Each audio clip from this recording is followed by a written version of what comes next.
Welcome to Powered by Instinct, a podcast for professionals who think about how your fundamental nature drives performance. In each episode, Colby experts will interview top performers, team leaders, consultants, and coaches to discuss identifying team members' strengths, aligning those strengths with their jobs, and optimizing individual and team performance. If you're interested in getting more done more naturally, then let's jump in. Welcome back to Powered by Instinct. I'm David Colby, CEO of Colby Corp. It's great to have all of you here with us. It's especially great to have our guest today, Jessica Harrington. Welcome. Good to see you. Hi, David. Thank you. So good to be here. I appreciate it. So everybody out there knows Jessica, we're honored to have her here today for a bunch of reasons, but most notably, she was recently awarded the Colby Professional Award for the Outstanding Colby Certified Consultant for 2022. So congratulations again on that award. And so one of the reasons I'm excited to have you here is we can talk about your Colby journey, how you've used Colby as a consultant, and you've been both inside a company and work with outside people too. So you've got a really unusual perspective in that sense that you've really used Colby with a lot of different people and different types of engagements. So really looking forward to that. So just as a reminder to everybody, I am a great initiating fact finder, preventive follow through, initiating quick start, preventive implementer person. Jessica is similar to me in fact finder. We both initiate there. She also initiates in follow through, whereas I'm on the other end of the spectrum, prevents in quick start and prevents an implementer. So 7823 are Jessica's numbers. So kind of nice. We have a little cognitive difference here between the two of us too, and we'll see how that plays out today. I like it. Yeah. So before we get into everything about your whole journey in Colby and how you found out about us, just tell us more about what you're doing now. Just so everybody knows, you currently are an executive coach at Carson Coaching, working primarily with outside people. So yes, you do stuff inside Carson as well, but tell me a little bit about what you're doing right now with your clients.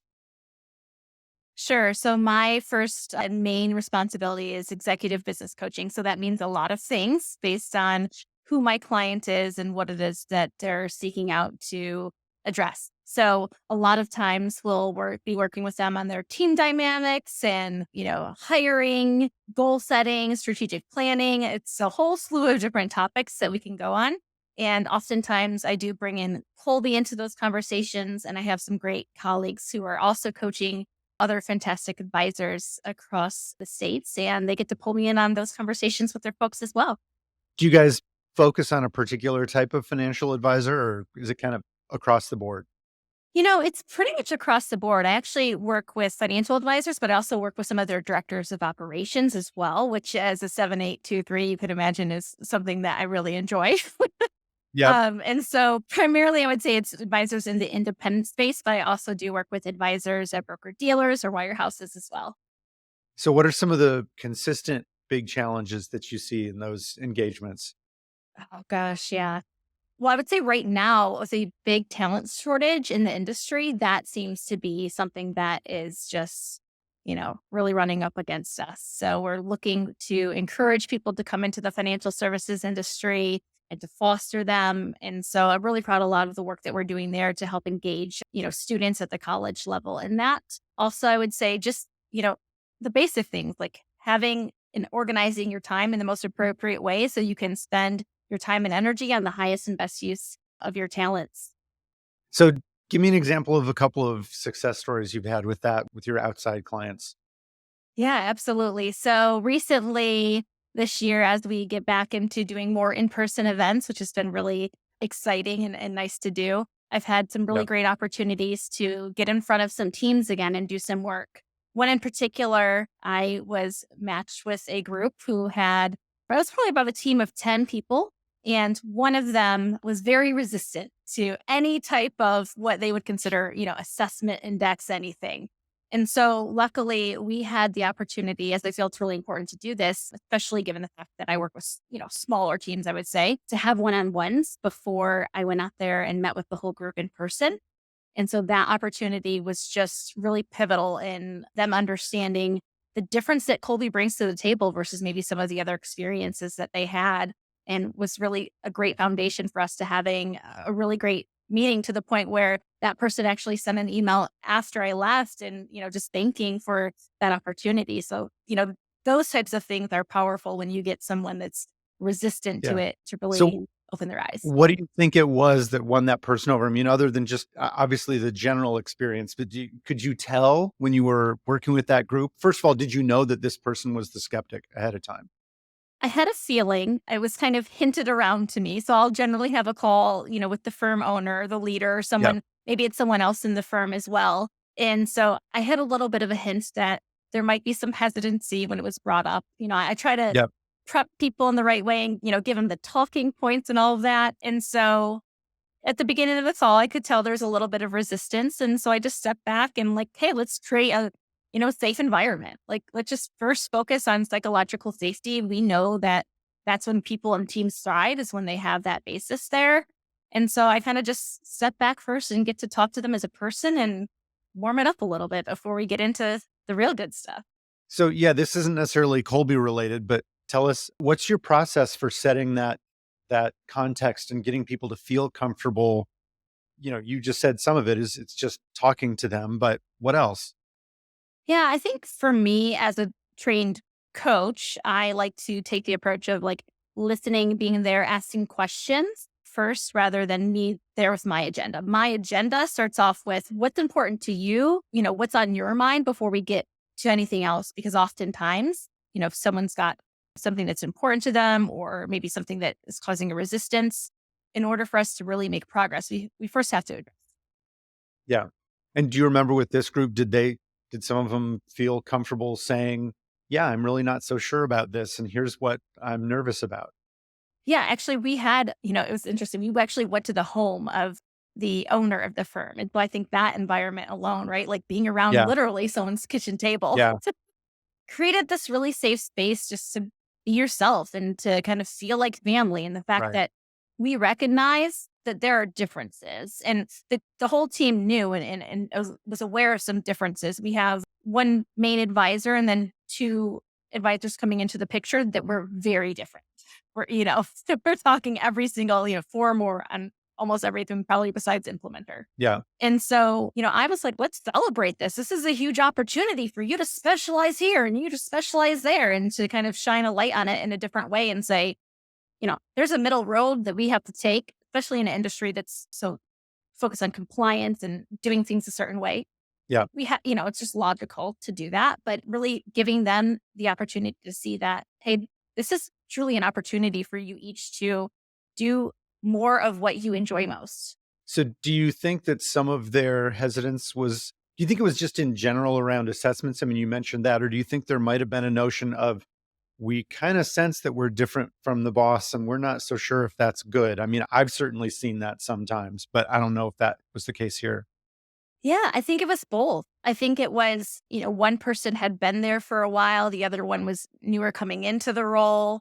And so, there's the dynamics there of like, are you stepping on my toes? In reality, there's plenty of room for both, especially as this firm continues to grow, which is absolutely the intent of this advisor to, eventually move forward and to be more in the CEO and just business development space. And for those two advisors to come together and, really run the firm. Yeah. So think of another engagement you've had, at least somewhat recently, that has gone really well. And what was that one like? Maybe something that was a little different. Yeah. So I actually had a virtual one that went really well. It always helps, if you have technology fail you at the last 45 minutes, but then you send them chocolate to finish up the next day is the key, right? So then you start So off with that's your chocolate. secret, is chocolate. That is the All right, secret. I'm Chocolate is the taking secret. notes on that one. Send chocolate. Okay. Yes. Yep. And you just go through DoorDash or, Uber Eats or whatever it is, one you like, and pick something local that's, got the best rating. And trust me, it works well. So with that, I think it was really nice because it was a group of four people who had known each other, or three people, excuse me, for a really long time. And the dynamics there, I mean, we're 20 years. They're basically family, really deep, and to unwind some of the things that they were assuming about one another and to be able to reframe some of, maybe the challenges that they had in a different way was really impactful for them as they now look to add another person to their team to help, leverage some of the things that they need to do. Again, in a situation a bit where there's maybe some hesitancy, like, why do we need another person? Like, Right. aren't we good enough the way we are? So, So, so what I'm thinking about is there was stuff mm, that had been a long time coming. They'd built a system of the way they reacted and interacted with each other. And, they probably weren't aware of the whole cognitive part of the mind and what was mhm. influencing some of those frustrations and also, frankly, the great parts about the way they interacted. Were they pretty quick to hear you and hear about their instinctive strengths and realize, oh, yeah, these things, now I see what's driving it? Or was that a longer process in this case? I think it was pretty quick, but again, due to the fact that I had really impactful conversations with each one of them separately beforehand, where, we got to unpack some of the things that maybe personally they were dealing with or struggling with a peer or the advisor. Yeah. And so I think that really helps to make use of that couple hours that you have with the team to be really impactful. Do you almost always do that ahead of time? Have the one-on-one before the group meeting? Yeah. Yes. Okay. Yep. Yep. Not always the case in the past. I've been a consultant for 7 or so years now. And so I would say that, finally I'm getting to the point of, like, okay, this is generally the right mix for me and my style to get everyone kind of to the place where they need to be to make that most impactful. Yeah. Because I know it's not always practical. Sometimes the team doesn't want to meet Right. one-on-one ahead of time. Sometimes the leader says, no, I want us all to be together. So, but I was just curious, that would be your preferred. If they will give you the time ahead of time, you'd rather do those Yes. one-to-ones early. Okay. Yeah. It's an Um, option. Yeah. We have a couple different ways, but that's my preferred option. okay. So you mentioned you've been a Colby certified consultant for a while now. I said we would talk a little bit more about your journey as a Colby person. How did you get introduced to Colby? Yeah. So I stumbled into the financial services world. I came from a nonprofit background and took a role managing a mentor program at a financial services broker dealer, which I couldn't even have probably told you what that was at the time. And so within that group had already established using Colby with the advisors and internally with hiring and things like that. So I think just shy of 10 years ago by 1 month, because I looked it up, David, is, 7823 to see exactly I how love long it. ago it Thank was. you as the 8th fact finder. Perfect. Yeah. So I think that was one of the very first things is that we did. So it was within the first week or two of me coming onto the firm is that I sat down with Mary, who was the main consultant there at the time. And we had a couple certified folks, but she was the one generally working one on one. And I remember sitting so vividly in this room with this huge table and Mary and I sitting right next to each other and thinking like, oh my gosh, I get it. So now I felt like everything that I was actually okay and just exactly the way it was meant to be, right? I mean, the way that we open up the results is like you're perfect just the way you are Yeah. essentially. So it was really impactful for me, especially at a time coming into a brand new industry that I really didn't know much about to be able to be reinforced with here's where you can bring the most value. And luckily for me, actually being in a role where I could do that and amplify that. And that worked really well. So tell us a little bit more about what that role was, doing it and amplifying it. What part were you doing? Sure. So I was helping to manage their mentor program and also components of their chapter program, which is their learning program. And so really just taking that program to the next level. So building it out further, advancing it to the point where then we took Colby and we had every single mentor, and there's about 80 at the time, maybe 80 to 100 given, when it was, and every single protege would have a Colby. And so we would talk to them about what they were looking for based on what they were looking for. High level, we would say that mentorship is about showing someone the way that you've done it.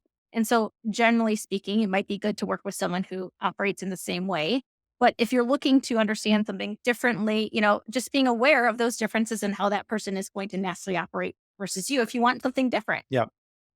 So I know part of what went on there. So you were working on the mentorship program, but then a lot of changes in Mhm. the company too. Huge change Yes. in leadership, change in ownership. How did they and you use Colby through some of those challenges? Absolutely. So our beloved Mary actually left the organization, which gave honestly the open door opportunity for me to then kind of go into one of her seats. I joined the practice management team, which she was on, and it went from a 2-person team to a 4-person team. I think eventually all of us were Colby certified. And so we got to use that in so many different ways, whether if it was internal teams or when we brought in a new CEO after having the same CEO for 20, 25 years, lots of change there. So being able to work with the other business leaders to say, here's what we can expect of this new leader. Here's how you might approach, your conversations with them and your research that you have, et cetera. So it's really endless. We used it in so many ways there. It's really exciting to think back to it and celebrate some of those things that we did. Do you think, well, how do you think, if at all, working Mhm. inside a company primarily there has affected the way you do coaching with people outside of your, not inside Carson, but the outside clients? Yeah, I think one, it was a great environment to be comfortable without a lot of pressure to, I wasn't necessarily having to be compensated, right? I wasn't like, here's this, Right. thousands of dollar package. So I had a safe place to be able to explore. Yep. I also then too, so it was kind of almost internal and external at the time. So I worked internally with peers and whatnot, but then also we worked with the advisors that we supported. Right. That was a part of, you know, one of the benefits of being at that organization. So that kind of felt a little bit external because they were a client of mine and prepare me even more for being now in a situation where, it is a paid extra situation where if they want to come with me, I'm the certified Kolbe consultant at Carson that gets to have those really fun conversations. Yeah. So fun conversations. I know that's part of your thing. What do you Yes. do to make Colby stay fun? Oh gosh. I mean, I think first, again, I'm going to go back to the psychological safety is just getting people to a place where they're really comfortable. As you know, sometimes Colby gets brought in at times when there's maybe a lot going on and some strife or dysfunction. And so first to be able to let them know that, we're here as positive and reinforcement. At the least that we're going to do, we're going to help, even just give you better language to communicate with each other, even if we just walk away with that. And so I think that, and then incorporating some of the stories that I have from past situations, when I go through one-on-one with those individual consultations before the group meetings, I'll ask them, what's a story that resonates with you that shows, how you maybe show up with your initiating fact finder? Or have you ever felt like someone didn't trust you because they asked you all these questions and you're really not an initiating fact finder? You're a 3 in fact finder and they're a Yeah. 9. And so using those things, having props, I'm known for this Godzilla toy here that I would use personally when I worked in a space of, cubes to have that up when I needed my Godzilla time and I was working hard and I couldn't be interrupted at a 7823. It would really throw me off track. So, things like that and making it fun that way too. I like it. Godzilla time. And Yep. do you think people respected it more because there was a scary Godzilla looking them right in the eyes, scaring them off? I love to think it was scary. He's just wearing a bow tie right now, but I'll tell you that he's been known to wear a lot of different things from little bathing suits to different things. And so it really became a fun thing for us, right? That because it was important for me as someone, again, still newish to the industry at this point, a couple of years in and wanting to be liked and all of those things and not to say, hey, like, don't talk to me. I'm doing XYZ to have a fun way of communicating that in it for it to be respected because we were a true team of Colby consultants. So, we knew and understood what each other needed. And it was a great way for me to not have to verbally communicate that and get the point across. So, having gone from a team of 4 Colby certified consultants to now you're the only Colby certified at Carson for now. For now, What yep. has that challenge been like? I mean, what parts of it did you like being the only one and what were, maybe not the best parts? Yeah, it's a great question. Luckily, a lot of folks that I work with or get the chance to work, across teams with have their Colby and they've done their Colby index. So they have that respect for it. So Right. I think that helps that I'll work with business consultants and they'll want to bring me in because they know it. Or also, there's a lot of people that we work with that also went through strategic coach and that relationship there. So Right. I think, it already has, people already think of it very highly. So that helps. But I do think it's hard to not have that backing of the leader behind me also being so ingrained Yeah. to be able to bring that up higher. So luckily for me, I have a great leader who said, build your packages, like, let's do it. We'll figure out a way to get it done within the constructs that we have. And we've been doing that step by step. And, having come to this firm in 2019 with a slow start to a lot of things, right? With everything that went on. So I think for a while there, I was like, oh gosh, like, is this really going to happen? But it's been great the last year, just being able to really get back into it and people re-engaging now that they can kind of breathe and focus a little bit more again. Yeah. This really wasn't why I asked the question, but after I asked the question, I thought, well, I'm going to kind of make a pitch. The Certified Consultant Center, I think especially for people who are on their own in their firm is a place to get resources. We had the Yes. Facebook groups and LinkedIn groups, but that's kind of all moving to the Certified Consultant Center. I honestly don't even know. Have you been using those other groups before we transition them over to the Certified Consultant Center? I've used both LinkedIn and Facebook.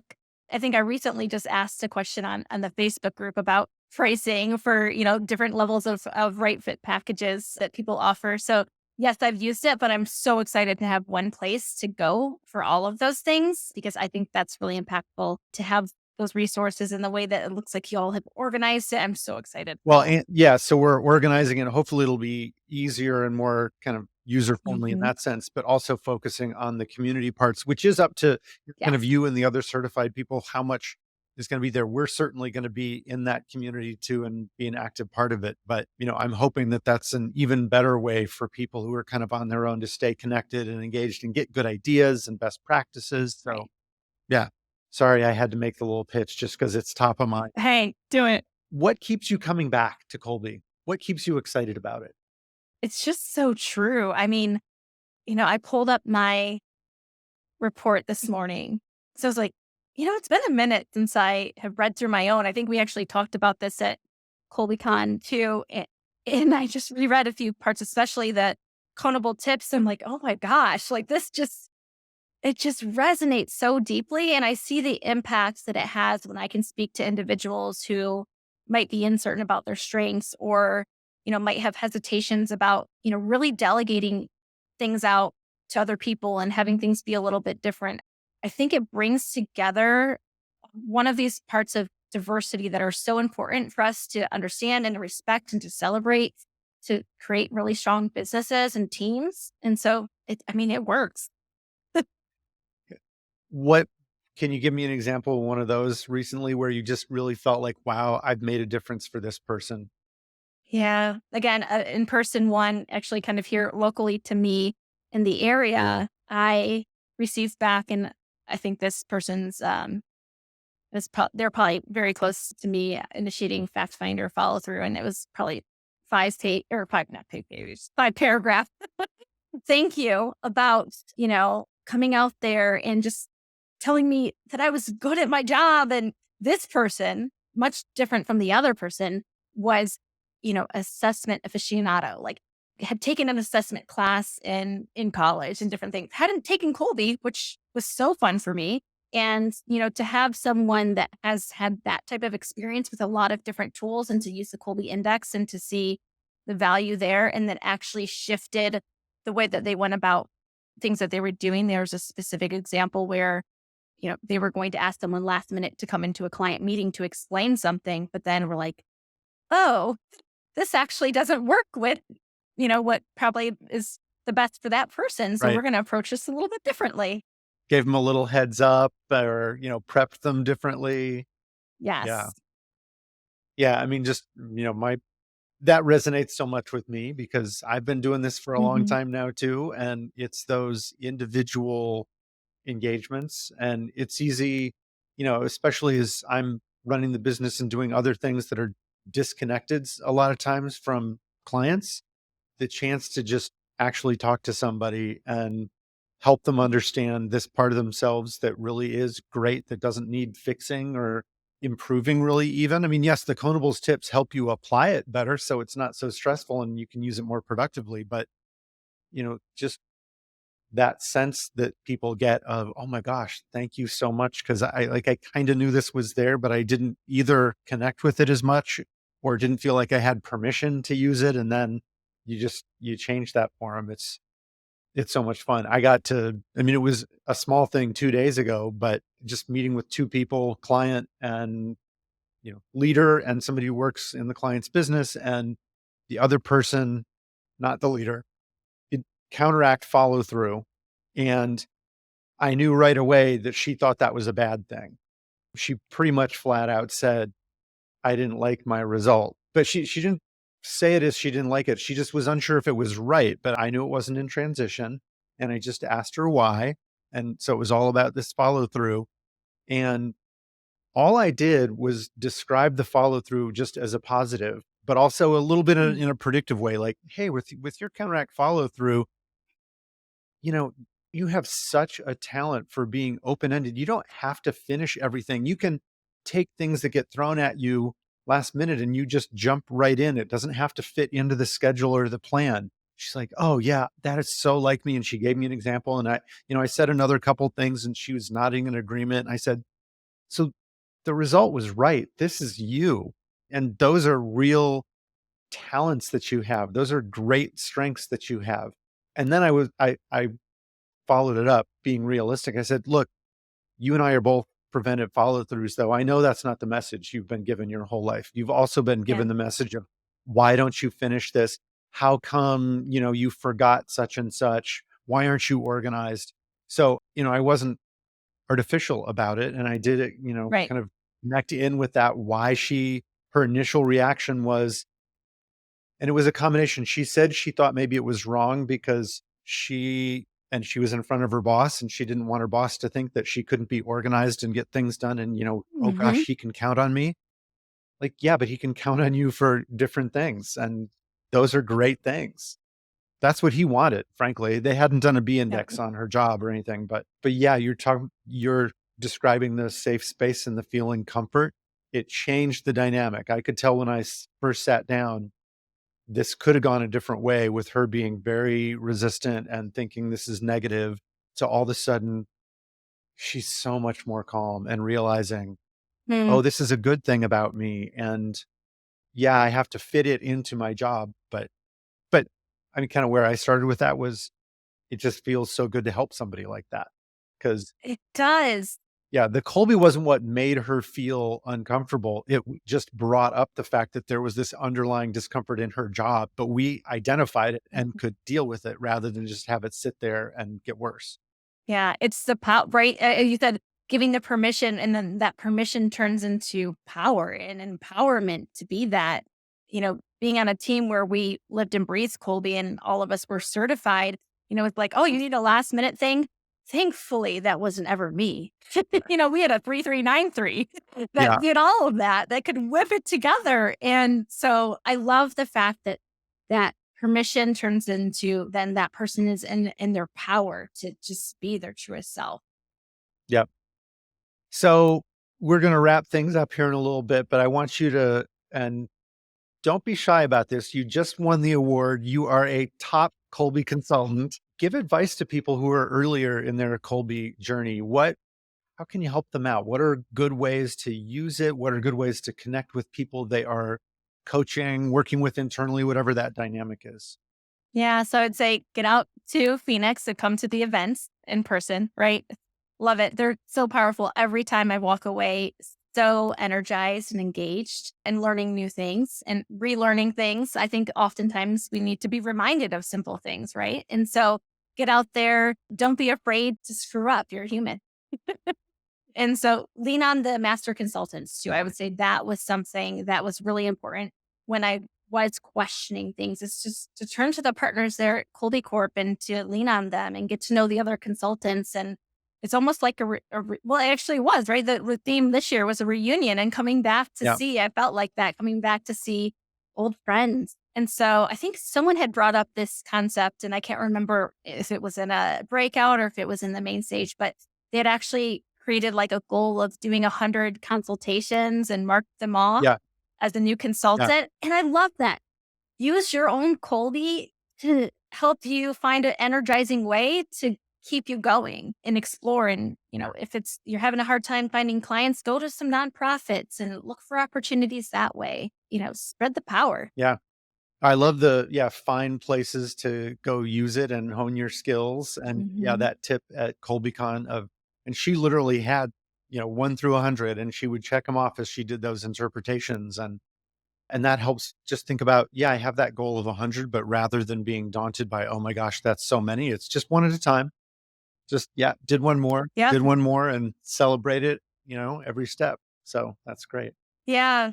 And I love it as a checklist person. Like, I was like, oh, that speaks to me. Yeah. That speaks to me. So now maybe you'll have to go backward and figure out how many you've ever done, and you can, make it your from, 1,000 to 2,000 checklist or something.